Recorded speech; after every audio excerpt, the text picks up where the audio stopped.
അസ്സലാമു അലൈക്കും. നല്ല മഴയുള്ള സ്വാതന്ത്ര്യദിന പുലരിയിൽ കൊടിയുർത്തൽ പരിപാടിക്കായി കൊടിമരത്തിൽ കയറിടുന്ന പരിപാടിക്കായി ഇറങ്ങിയതാണ് നമ്മളും കുട്ടികളൊക്കെ. മഴക്കായോണ്ട് തന്നെ സംഭവം കുറച്ച് റിസ്ക് എലമെന്റ്സ് ആയിരുന്നു. എന്നാലും നല്ലൊരു പരിപാടിക്കല്ലെന്ന് വെച്ച് സന്തോഷം മാത്രം. കുട്ടികളൊക്കെ പിന്നെ മഴക്ക് ആസ്വദിച്ച് സ്വാതന്ത്ര്യം കിട്ടിയ സന്തോഷത്തിലാണ് എല്ലാവരും. നമ്മളാണ് ഈ കയറിടുന്ന ബേജാറിലും. പിന്നെ എങ്ങനെയൊക്കെയോ കൊടിമരത്തിൽ കയറൊക്കെ സെറ്റാക്കിയപ്പോൾ എന്റെ മുഖത്ത് വന്ന ചിരി കണ്ട എനിക്ക് വലിയൊരു സ്വാതന്ത്ര്യം കിട്ടിയ പോലെ. അങ്ങനെ അതൊക്കെ കണ്ട് തീർത്ത് സ്വാതന്ത്ര്യദിന പുലരി വർണ്ണാഭ സല്ലാപമാകാൻ കുട്ടികളുടെ കയ്യിൽ ഇന്ത്യയുടെ ത്രിവർണ്ണ പതാക കണ്ട് കൊടുത്തപ്പോൾ വല്ലാത്തൊരു സന്തോഷം. പതാക കിട്ടിയ സന്തോഷത്തിൽ കുറച്ചും കൂടി സ്വാതന്ത്ര്യം കിട്ടാൻ വേണ്ടി ഞാനും കുട്ടികളും കൂടി നേരെ ടെറസിന്റെ മേലെ കണ്ടുപോയി കളിയും ചിരിയും വർത്തമാനമൊക്കെ കുറച്ച് ഫോട്ടോഷൂട്ടൊക്കെ നടത്തി.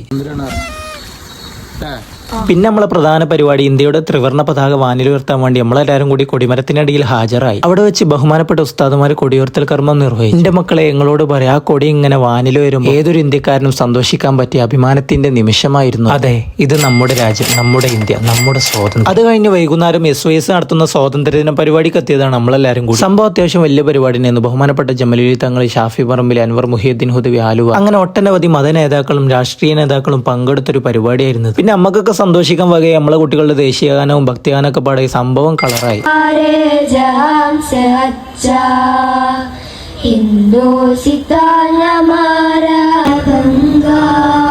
അപ്പൊ എന്നാ ശരി, മാ സലാമ.